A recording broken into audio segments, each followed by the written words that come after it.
ভাঙল আত্রেই নদীর বাঁধ। প্লাবনের আশঙ্কা এপার বাংলা ছাড়িয়ে বাংলাদেশে। তৃণমূল ও বিজেপির তরজা শুরু বাঁধ ভাঙার আবহে। মঙ্গলবার সকালে আচমকাই ভেঙে পড়ে দক্ষিণ দিনাজপুর জেলার আত্রেই নদীর ড্যামের মেরামতকৃত অংশ। অভিযোগ এতটাই নিম্নমানের মেরামতি ছিল যে অনায়াসেই তা ভেঙে পড়ে। এর আগেই একবার এই আত্রের উপরে যে বাঁধ দেওয়া হয়েছিল সেই বাঁধের কিছুটা অংশ ভেঙে চলে গেছিল নদীর মধ্যে। আবার একটা অংশ পুরো ভেঙে চলে গেছে। পরিষ্কার বোঝা যাচ্ছে যখন এই বাঁধ তৈরি করা হয়েছিল এই বাঁধ অবৈজ্ঞানিকভাবে তৈরি হয়েছিল এবং চরম দুর্নীতি। এই যে রড দেখা যাচ্ছে ভাঙার ফলে সব বাইরে চলে এসছে, যে রড দেখা যাচ্ছে 12 mm এর রড এখান থেকে দেখতে পাচ্ছি আমরা। এতে লোকে বাড়ি তৈরি করার সময় তো এর থেকে ভালো রড দেয়, TMT দেয়।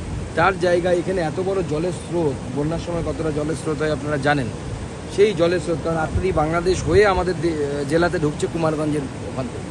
তো সেই জলের স্রোতকে আটকানোর জন্য কত ভালো কাজ হওয়া দরকার, সেই কাজ কিচ্ছু হয়নি। চরম দুর্নীতি হয়েছে এবং তৃণমূল কংগ্রেস নেতারা এখান থেকে কাটমানি খেয়েছে। ফেব্রুয়ারি মাসের প্রথমবার বাঁধ ভেঙে পড়ায় ব্যাপক জলবন্দী অবস্থা তৈরি হয়েছিল। এরপর প্রশাসনের তৎপরতায় সেই কাজ জরুরি ভিত্তিতে শুরু হয় মেরামতির কাজ। মঙ্গলবার ফের একই অংশে ধস নামায় দুশ্চিন্তায় ভুগছেন এলাকার মানুষজন। তবে তার চেয়েও বেশি আতঙ্কে পড়া সম্ভব বাংলাদেশে। মাত্র 3 মাসের মধ্যে কিভাবে ঘটল এই ঘটনা? ইতিমধ্যেই ঘটনাস্থলে পৌঁছান বিজেপির কেন্দ্রীয় প্রতিমন্ত্রী তথা পশ্চিমবঙ্গের রাজ্য সভাপতি ডক্টর সুকান্ত মজুমদার। ঘটনাস্থল পরিদর্শন করার সাথে সাথেই রাজ্যের মুখ্যমন্ত্রীকে তোপ দাগেন সুকান্ত। পুরো দুর্নীতি হয়েছে। 33 কোটি টাকার কাজ, এত ছোট কাজ। আমাকে দিক 33 কোটি টাকা আমি কি বানিয়ে দিচ্ছি দেখি। 33 কোটি টাকা না, 20 কোটি টাকা দিক আমি কত বড় বিল্ডিং বানিয়ে দিচ্ছি।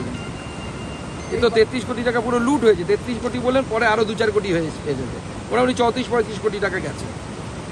এই কাজ হয়েছে মাত্র। তো বোঝাই যাচ্ছে কারা কাদের বাড়িতে গেছে টাকাগুলো। তবে স্থানীয় তৃণমূল নেতৃত্বের পক্ষ থেকে জানানো হয়েছে বাঁধে ভাঙন অনেক কারণেই দেখা দিতে পারে। Bureau report, Nobel Bangla.